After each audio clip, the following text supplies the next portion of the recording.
الصورة كاملة، الصورة كاملة أو الصورة كاملة رقم 2. اعتبروها فضفضة، اعتبروها حوار بصورة مطولة شوية. المهم ان احنا يعني ايه نتكلم، ويكون القاعدة زي ما تعودنا هو القرآن والسنة بفهم أعظم من فهموا وهذا الوحي، وهم صحابة رسول الله صلى الله عليه وسلم وسلفه الصالح. طيب السورة كاملة النهاردة أنا هدخلها مدخل من آية سورة النحل، آية النعم يا إخوانا، آية النعم أو سورة النعم. يقول الرب جل وعلا: من عمل صالحا من ذكر أو أنثى وهو مؤمن فلنحيينه يا مفيش ده أمر محسوم. فلنحيينه حياة طيبة ولنجزينهم أجرهم بأحسن ما كانوا يعملون. يبقى شرط العمل الصالح الإيمان والعمل الصالح مقابل إيه؟ الحياة الطيبة. أمر محسوم، سنة كونية. طيب ما تيجوا نشوف كده الحياة الطيبة يعني إيه؟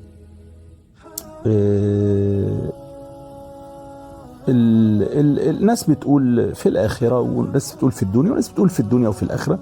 المهم إن قول الدنيا موجود وقول معتدل، فنحن حياة طيبا في الدنيا خلاص. وكثير من المفسرين. تعال بقى انقل الحياة الطيبة دي يعني ايه.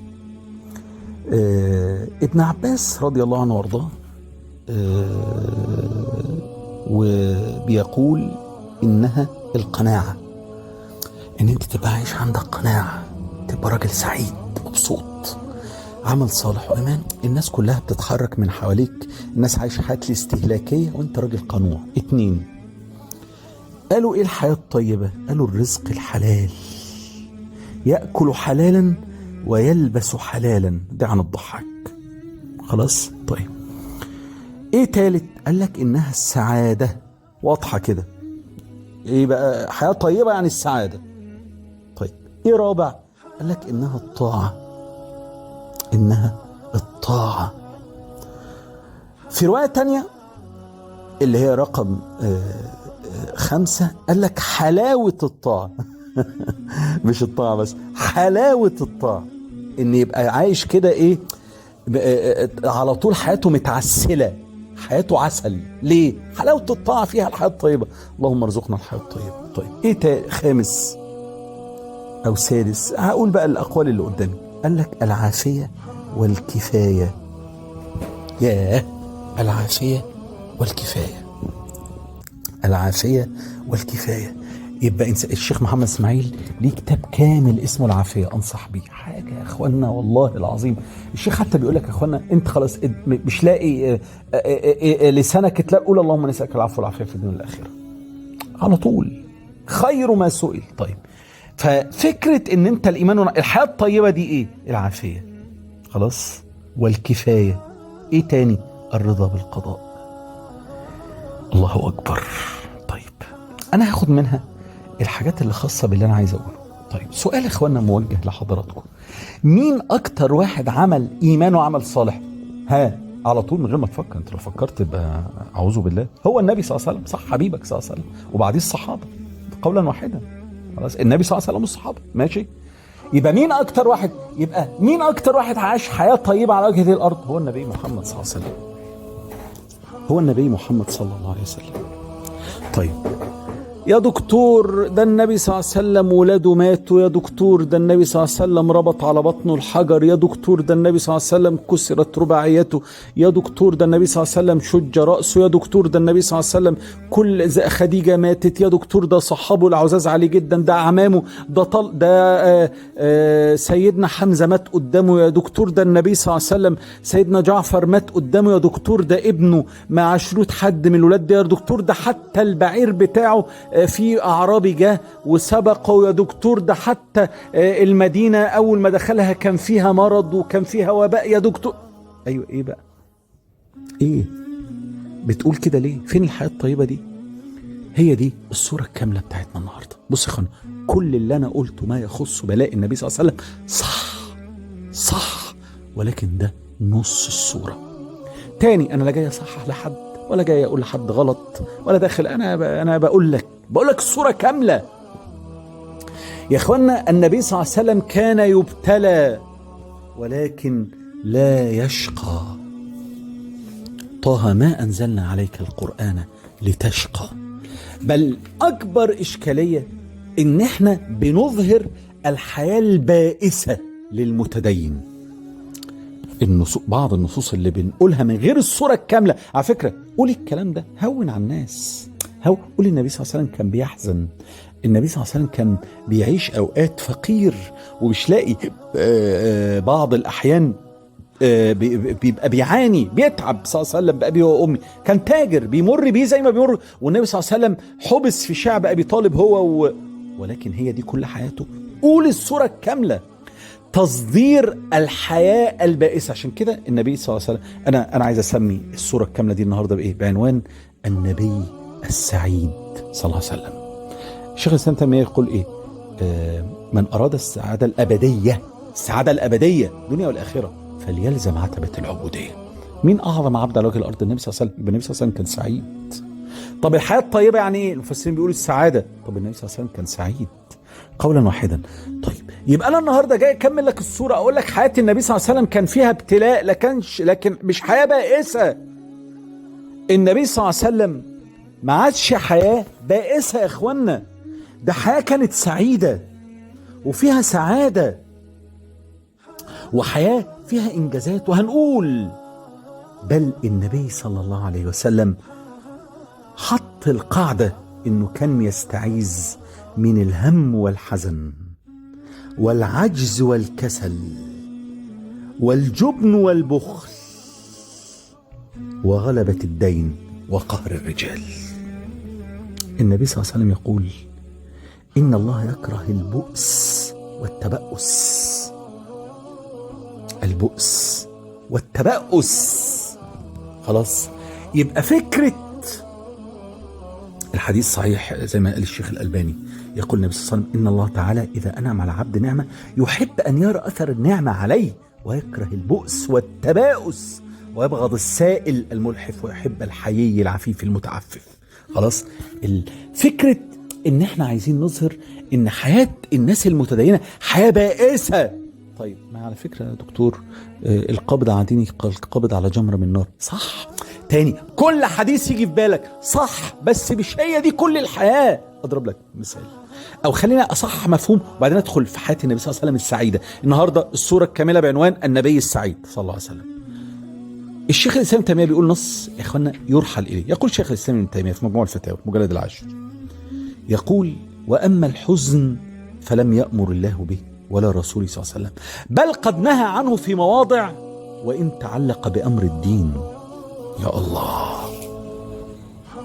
طب ليه؟ قال لك لأنه لا يجلب منفعة ولا يدفع مضرة، فلا فائدة فيه، فلا يأمر الله به. ثم بين أين الحزن يباح بشرط لا يأثم صاحبه إن لم يقترن بحزنه محرم كما يحزن على المصائب. وفي نفس الوقت العلماء بينوا قال لك ايه؟ قال لك ان الحزن امر جبلي، قد نعلم انه لا يحزنك الذي يقولون، انما اشكو وبثي وحزني الى الله، وابيضت عينه من الحزن فهو كظيم. لكن النبي صلى الله عليه وسلم ورد النهي عن الحزن، قال له ولا تحزن عليهم يا ايها الرسول لا يحزنك الذين يسارعون في الكفر ولا تهنوا ولا تحزنوا. بل الحزن يا اخوانا زي ما الشيخ عمر سليمان الاشقر في فصل كامل اسمه الأحزان لم تشرع ليعبد بها الرحمن، من كتاب جميل قوي اسمه مواقف ذات عبر، من الكتب الخفيفة الجميلة اللي فيها فوائد وتأصيلات جميلة.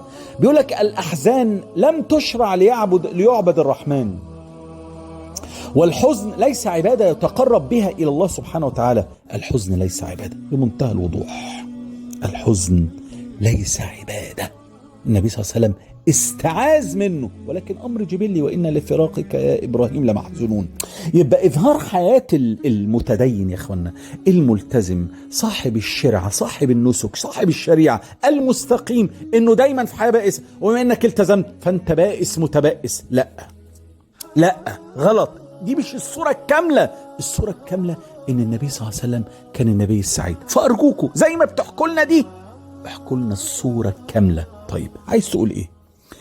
لو انت من وجهة نظرك ان السعادة في الأسرة والزواج، النبي صلى الله عليه وسلم تزوج أعظم نساء العالمين. يا نساء النبي لستن كأحد من النساء. تزوج بنت الصديق، تزوج خديجة. بص يا اخوانا، كل خير نساء العالمين وأفضل نساء العالمين كلهم في بيت النبي صلى الله عليه وسلم، إلا آسيا ومريم. لكن خديجة، فاطمة، عائشة، كل دول. دي حفصة نزل لها سيد النبي قال لا تطلقها فإنها صوامة قوامة.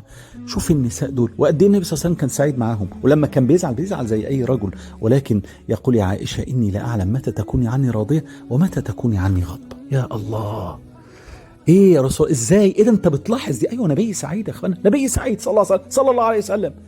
قال لما تقولي لا ورب ابراهيم فانت عني غضب، ولما تقولي لا ورب محمد تحلفي بقى انت تكوني عني راضيه. يا عائشه اسابقك. ايه يا اخوانا الجمال ده؟ ايوه ده افضل الزوجات بابي هو وامي صلى الله عليه وسلم. لو انت شايف السعاده زواج، طب انت شايف السعاده ايه؟ صحاب. السعاده صحاب يا دكتور. النبي صلى الله عليه وسلم كان صحابه أفضل الناس. سيدنا عبد الله مسعود يقول إن الله نظر إلى قلوب العباد فوجد أنقاها وأتقاها وأطهرها قلب محمد صلى الله عليه وسلم فأوحى إليه بالرسالة. ثم نظر في قلوب العباد فوجد أنقاها وأطهرها أصحاب النبي صلى الله عليه وسلم. تخيل لما يبقى صاحبك أبو بكر هلا تركتم لي صاحبي. تخيل لما يبقى صاحبك عمر. يا عمر الشيطان لو رآك من فج يا إخوان، يا عمر اضرب عنق هذا. يا عمر يا اخوانا الصديق الفاروق، اللهم اعز الاسلام. الفاروق. تخيل لما يبقى صاحبك عثمان، لا ما ضر عثمان ما فعل بعد اليوم. تخيل لما يبقى صاحبك علي. تخيل لما رضي الله عنهم جميعا. سيدنا استغفر الله تاني يا اخوانا، لما انطق اسم من اسماء الصحابه من غير سيدنا يبقى ده يعرفوا ان سهو مني، ما اقصدش، الكلام خدني. سيدنا علي، سيدنا طلحه، سيدنا الزبير، سيدنا، يا ده حتى كان الصحابة أبو هريرة، سيدنا أبو هريرة. الصحابة اللي هم بقى إيه جم في الآخر، يا النبي صلى الله عليه وسلم كان بيستمتع بيهم. يقعد مع سيدنا المغيرة بن شعبة ويشوي معاه ويحف له شربه بالسواك، يعدي على الطفل يقول له يا أبا عمير ما فعل النغير، يحضن الصحابي من ورا ويقول من يشتري مني هذا العبد. كان عنده أفضل الصحابة. طب يبقى ما كانش يبقى سعيد بصحابه؟ كان النبي السعيد صلى الله عليه وسلم. طيب ايه بص يا دكتور، هي السعادة رفعة الذكر. ورفعنا لك ذكرك. النبي صلى الله عليه وسلم رفع ذكره، بل النبي صلى الله عليه وسلم لما طلع للأنبياء في رحلة الإسراء والمعراج كان يقول لك مرحبا بالابن الصالح والنبي الصالح. معروف رسول يأتي من بعد اسمه أحمد، معروف بأبي وأمي صلى الله عليه وسلم، معروف لكل شيء، معروف للشجر يا اخوانا، معروف للناقة، معروف للجذع، حن الجذع. النبي صلى الله عليه وسلم معروف. ورفعنا لك ذكرك بأبي وأمي صلى الله عليه وسلم. فمرفوع الذكر. طب عندك النجاح ايه؟ صحة. هات لي رجل عنده 63 سنة متزوج ب9 نساء يطوف عليهن بغسل واحد. طيب النبي صلى الله عليه وسلم في شبابه صرع يزيد بن ركانة 3 مرات. دي الرواية في بعض روايات ضعيفة كتير، بس الرواية دي ذكرها ابن كثير بسند جيد. وقال له يا رسول الله، قال له يا محمد ما وضع ظهري على الأرض أحد قبلك. تخيل ركانة. النبي صلى الله عليه وسلم حديث أم حسين الأحمصية في حجة الوداع يقول فرأيت عضده يرتج بأبي وأمي صلى الله عليه وسلم. دراع النبي صلى الله عليه وسلم كده حاجة تشرف، كان ممسوح البطن بأبي وأمي صلى الله عليه وسلم، كتفه كده وصدره اللهم بارك باين، الله أكبر صلى الله عليه وسلم، عينيه متكحلة، الله أكبر صلى الله عليه وسلم، جمال وصحة صلى الله عليه وسلم بأبي وأمي.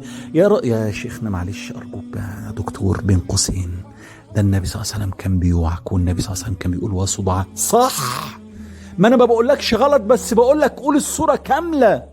كل اللي جاي في ذهنك صح، بس ده نص الشاشة.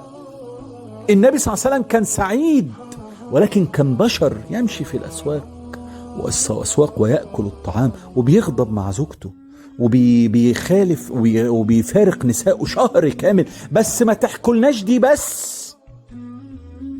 يبقى ايه اخبار الصحة؟ النبي صلى الله عليه وسلم كان قوي صلى الله عليه وسلم. سيدنا علي يقول كان اذا اشتد الوطيس اختبأنا برسول الله صلى الله عليه وسلم. لما المعركة تولع تبص كلهم يقفوا ورا دار النبي صلى الله عليه وسلم. يبقى النبي صلى الله عليه وسلم كان عنده صح. طب يبقى انت قول دي، لو انت عايز السعادة صحة النبي صلى الله عليه وسلم كان عنده صح. طب ايه بقول لك يا دكتور؟ بص، السعادة سفر. والله انا بحب السفر جدا، يا ده انا بص بموت في السفر. ده انا اصلا اللي ما بيسافرش ده عندي بالسعيد. النبي صلى الله عليه وسلم سافر وعنده 12 سنة مع عمه الشام. النبي صلى الله عليه وسلم سافر يا اخوانا سفر فريد من نوعه. ايه؟ رحلة الاسراء والمعراج. على ايه؟ على البراق. مش انت بقى بتحبوا الحياة اللي فيها مغامرات وفيها اكشن وفيها؟ النبي صلى الله عليه وسلم شاف كل الانبياء وصلى بيهم، بل النبي صلى الله عليه وسلم وصل لسدرة المنتهى. سدرة المنتهى عندها جنة المأوى، إذ يغشى السدرة ما يغشى. الرواية طبعا في روايات ضعيفة كتير جدا بل وموضوع، بس من ضمن الروايات اللي ذكرها الشيخ ابن عاشور في كتاب التحرير والتنوير تفسيره، قال لك ان جبريل افترق وقف عند سدرة المنتهى، منزلة يا اخوانا عالية جدا. بالله عليك ازاي يحزن النبي صلى الله عليه وسلم؟ ازاي يعيش حياة بائسة وهو رأى سدرة المنتهى ورجع بالصلاة؟ طيب انا وجهة نظر دكتور، خلاص اتكلمت انت، بس بص هي بصراحة الحياة الطيبة طاعة. طب خلاص، وجعلت قرة عيني في الصلاة. ده النبي صلى الله عليه وسلم كان بيستمتع بالصلاة. النبي صلى الله عليه وسلم كانت حياته سعيدة بالصلاة. يا الإمام الشاطبي بيعرف الصلاة يقول لك إيه؟ ويقول لك ومن مقاصد الصلاة الراحة من أنكاد الدنيا. يا الدنيا فيها أنكاد. النبي صلى الله عليه وسلم يقول أرحنا بها بلال. لو يا اخوانا النبي صلى الله عليه وسلم رأى بعينه النصر ونزلت لو انت شايف السعادة نصر، النبي صلى الله عليه وسلم النصر شافه بعينيه. قال إذا، وسورة كاملة في آخر المصحف، إذا جاء نصر الله والفتح ورأيت الناس يدخلون في دين الله أفواجا فسبح بحمد ربك واستغفره إنه كان توابا. إيه ده يعني؟ بجد إيه ده يعني؟ هو أيوة شاف الناس تدخل وانبسط وبص للصحابة آخر يوم وابتسم أعظم ابتسامة لما رأى الصحابة وهم مبتسمين. يا عالجمال. يبقى حضرتك قول لي الصورة كاملة، قول لي إن النبي صلى الله عليه وسلم كان سعيد، وقول لي إن المتدين ده هيعيش حياة طيبة وهينبسط وهيفرح. أيوة هيبتلى، ولكن الابتلاء ده رفع للدرجات. يبتلى المرء على قدر دينه ولكن لا يشقى. عارف الابتلاء ايوه بيتعبك في الحياه، ولكن قلبك بيبقى قلبك قريب من ربك جل وعلا. طيب بص يا دكتور، بصراحه حلو، مبسوط يعني. انا يعني اشتريت والله اشتريت موضوع الصوره كامله ده، وخلاص اي حاجه تيجي في ذهني ايوه ده بقيه الصوره. بس بصراحه لا، النبي صلى الله عليه وسلم كان فقير. ده النبي صلى الله عليه وسلم كان بيعاني. ده النبي صلى الله عليه وسلم مات ودرعه مرهون عند يهودي. طب خلينا ايه اقول لك حته، بس انت قلت فقير ومرهون عند يهودي، ارد عليك فيها. بس خليني اقول لك، تعرف النبي صلى الله عليه وسلم كان بيشتغل وهو لسه ما بلغش سن 10 سنين. يقول لك ما من نبي الا ورعى الغنم. قالوا حتى انت يا رسول الله؟ قال نعم. قال كنت ارعاها على قراريط. قراريط دي جزء من الدرهم او من الدينار. النبي صلى الله عليه وسلم وهو عنده 12 سنة سافر في تجارة وقابل بحيرة الراهب. النبي صلى الله عليه وسلم قبل سن 20 كان شغال في التجارة بشركة مستقلة مع صحابي اسمه افتكر اسمه أبي السائب. تمام. طيب النبي صلى الله عليه وسلم حضر حلف الفضول ده يعني في دار الندوة بقى والنبي صلى الله عليه وسلم حارب صلى الله عليه وسلم مع أعمام ليه. والنبي صلى الله عليه وسلم عاش مواقف صنعت شخصيته قبل النبوة. النبي صلى الله عليه وسلم كان اسمه الصادق الأمين ليه؟ من التجارة، تاجر مع عم أبو طالب في تجارة الشام، وتاجر مع أبي السائب، وتاجر مع السيدة خديجة. النبي صلى الله عليه وسلم ورث من والديه. بيقول لك في روى عنه ان هو ورث امه ايمن و5 جمال، ورث من امه دار في شعب بني علي، ومولاه شقران وابنه صالح ده من ابوه. ميراثه من خديجه قال دارا بمكه واموالا. طب ده دخل النبي صلى الله عليه وسلم. معقول يا اخوانا؟ الم يجدك يتيما فآوى وجاك ضالا فهدى وجاك عائلا فاغناك. هل النبي صلى الله عليه وسلم صاحب المهمه دي هيتساب فقير؟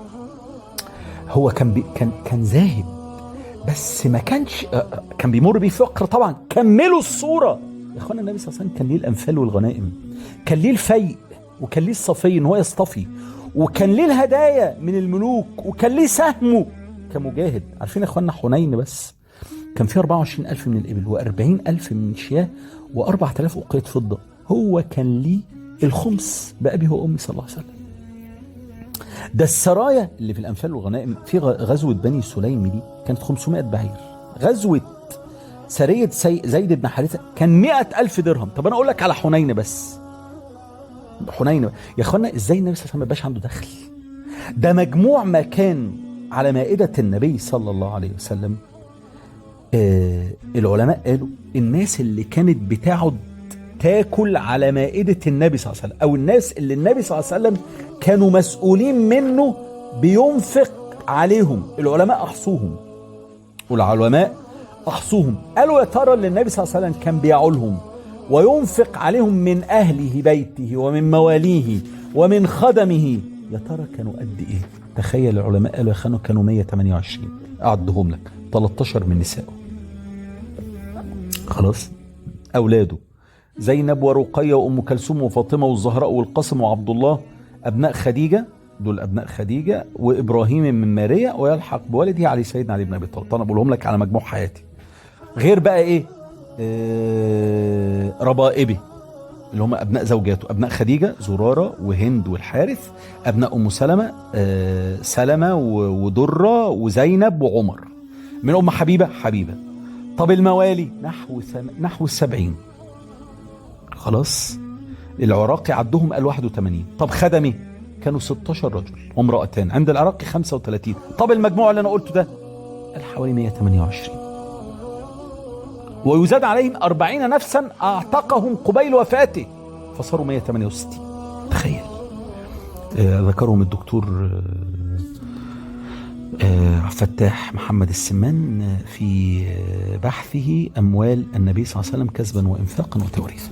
خلاص، فأنا محتاج أراجع نفسي خلاص يا أخوانا. السيدة خديجة قالت عنه إيه؟ قالت له يا محمد إنك لتصل الرحم.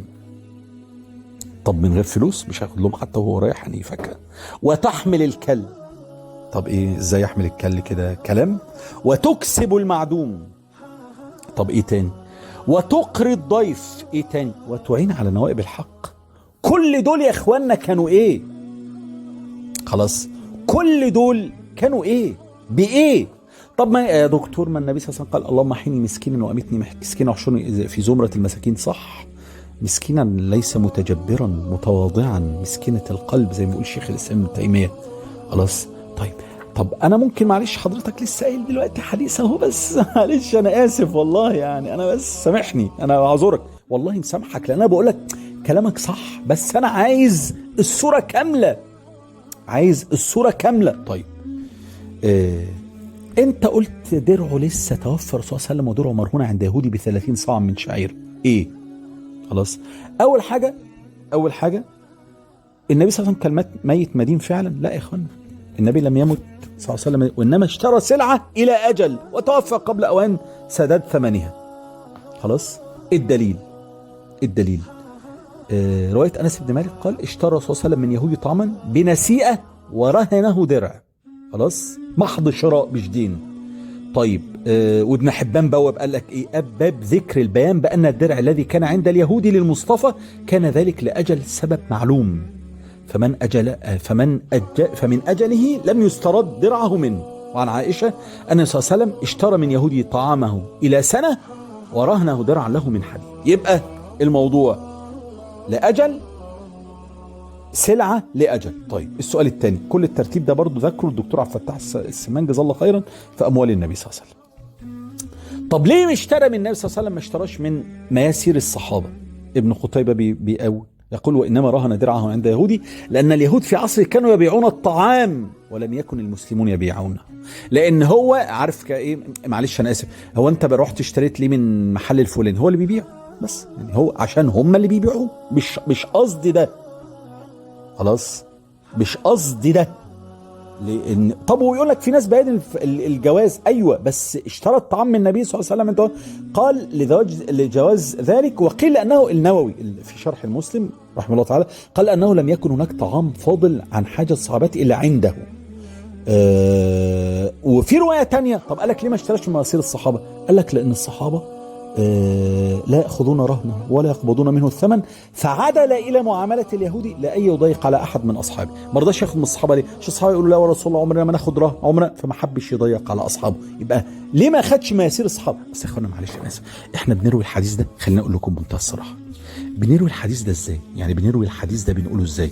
كأننا من غير ما نحس. ما أنا عايزك تقول الصورة كاملة ليه؟ عشان ما تقعش في الإشكالية دي، لأن إحنا بنقع في إيه؟ في إشكالية اللي هو إيه؟ النبي صلى الله عليه وسلم بيستدين عشان يطعم اهله. انا لو مسلم جديد يا جماعه يعني ويرهن درعه عند يهودي، ده رمز للقتال، اشمعنى الدرع يعني؟ ويخلي اليهودي اللئيم ليه يبقى ليه ذكر لغايه دلوقتي. طب كان فين الصحابه؟ خلاص، طب ليه ما استلفش من الصحابه؟ ما هو كل ده انا برد لك عليه. ايه تاني؟ بيقول لك لان الصحابه ما كانوش موجودين اصلا. ليه؟ كلهم طلعوا في جيش اسامه، ولم تنع أحد من أصحاب أسامة من الخروج معه، وقد ذهبوا جميعا. خلاص، الصحابة كانوا في الجار في بعث أسامة، فقد أمر النبي صلى الله عليه وسلم أصحابه بالغزو 26 صفر سنة 11 هجرية، فلم يبقى أحد من وجوه الأولين والأنصار إلا انتدب في ذلك الغزو أبو بكر وعمر وأبو عبيدة وسعد وجميع الصحابة، وتوفى النبي صلى الله عليه وسلم بعد 16 يوم. يبقى الصحابة ما كانوش موجودين أصلا. الصحابة ما كانوش موجودين أصلا. طيب سؤال، النبي صلى الله عليه وسلم مات وما قضاش عنه مزمم؟ لا، الرواية ابن الطلاع في الأقضية النبوية قال أنا أبو بكر افتك الدرع بعد النبي صلى الله عليه وسلم. خلاص يبقى سدده، لأن مش معقول النبي صلى الله عليه وسلم يستدين ونفس المؤمن معلقة بدينه. لا، ده النبي صلى الله عليه وسلم زي ما قلنا اشترى الآجل. طيب حاجة تانية، رهن الدرع حادثة إكرام ضيف في ليل حرب لا افتقار نبي اليهودي. الدليل مرة أبو رافع مولى رسول الله صلى الله عليه وسلم قال نزل تاني أقولها، إكرام ضيف في ليل حرب لا افتقار نبي اليهودي. قال نزل ضيف برسول الله صلى الله عليه وسلم فأرسلني إلى رجل من يهود، قل له يقول لك محمد نزل بنا ضيف ولم يلف عندنا بعض الذي يصلحه، فبعني كذا وكذا من الدقيق أو سلفني إلى هلال رجب. فقال لا إلا برهن.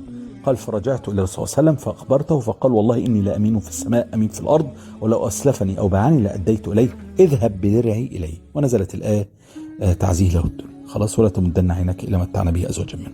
خلاص. طيب سؤال تاني، كانت الدرع في زمن النبي صلى الله عليه وسلم تستخدم كسلعة تجارية وليست أداة حربية. بالدليل عن علي بن أبي طالب قال خطبت إلى النبي صلى الله عليه وسلم ابنته فاطمة، قال فباع علي درعا له وبعض ما باع من متاعه. ايه تاني؟ ما اخرج ابو داود والنسائي من حديث ابن عباس قال لما تزوج عليه فاطمه قال الرسول صلى الله عليه وسلم اعطيها شيئا، قال ما عندي، قال فاين درعك الحطميه؟ زاد قال هي عندي، قال فاعطيها اياها. يبقى انت كل اللي بتقوله لي ده ايه؟ بقول لك اديني الصوره كامله، ما تقوليش ايه مات النبي صلى الله عليه وسلم وديره منهور عند يهوديه.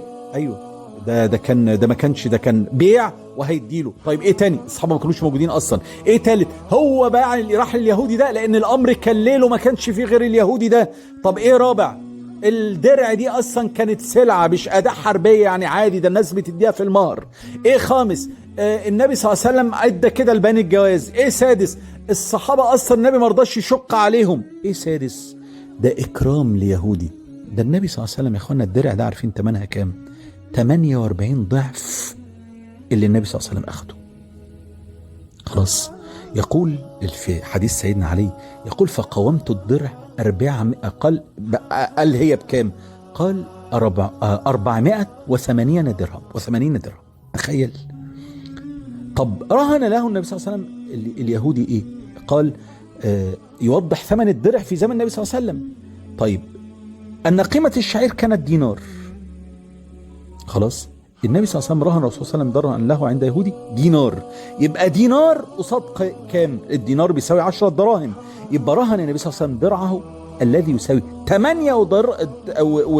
48 ضعف عن قيمة المرهون. طب ده دليل ثراء ولا دليل فقر؟ دليل ثراء بأبي وأمي صلى الله عليه وسلم. يبقى أنا النبي صلى الله عليه وسلم كان أرضه فتك خيبر. ده النبي صلى الله عليه وسلم يا أخوانا يوم حنين 24,000 من الإبل كان خمسه كام؟ 4,800، أنفق منها 1,720. 40,000 شاة كان خمس النبي صلى الله عليه وسلم منها كام؟ 8,000، اداها كلها لصفوان. السبي كان 6,000، الخمس كام؟ 1,200، النبي صلى الله عليه وسلم ردها كلها. خلاص النبي صلى الله عليه وسلم بيقول لك كان بأبي وأمي، كان يوم ده النبي صلى الله عليه وسلم خد معاه في الحج 100 ناقة. 100 ناقة، تخيل بقى الناقة بكام دلوقتي؟ طب يبقى انت بتقولي الكلام ده كله ليه؟ عشان اعلمك الصورة الكاملة. خلاص استغفر الله، ما علمش حد، عشان اوضح لك الصورة الكاملة. يبقى اخوانا النبي صلى الله عليه وسلم النبي السعيد عاش مع افضل النساء، عاش مع افضل الاصحاب، رفع ذكره، شاف النصر، حفظ. النبي صلى الله عليه وسلم تخيل واحد ماشي محفوظ من رب جل وعلا، حفظ من مئات وعشرات محاولات الاغتيال والحروب، ورغم ذلك بأبي وأمي صلى الله عليه وسلم عاش عزيزا، عاش سعيدا، عاش سافر، تاجر، أنفق، سعد بأبنائه بأصحابه. بنته تزوجها أفضل الناس وأفضل البشر، سيدنا علي بن أبي طالب من صحابة رسول الله صلى الله عليه وسلم.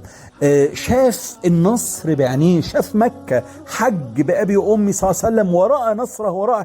يبقى أرجوك بلاش تصوير حياة النبي صلى الله عليه وسلم إن هو في بؤس وتبأس. قول إن هو ابتلى، قول نص الشاشة براحتك، قول إنه درعه كانت مرهونة عليه، بس وضح الصورة كاملة، قول كل الصورة كاملة يا اخوانا.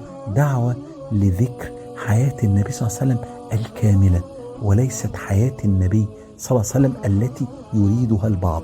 يبقى اللي يقول لك النبي صلى الله عليه وسلم كان سعيد بس ما كانش فيه ابتلاءات غلطان، ويقول لك حياته كان ابتلاءات بس، لا، النبي صلى الله عليه وسلم ابتلي ولكنه كان سعيدا. الصورة الكاملة للنبي السعيد صلى الله عليه وسلم.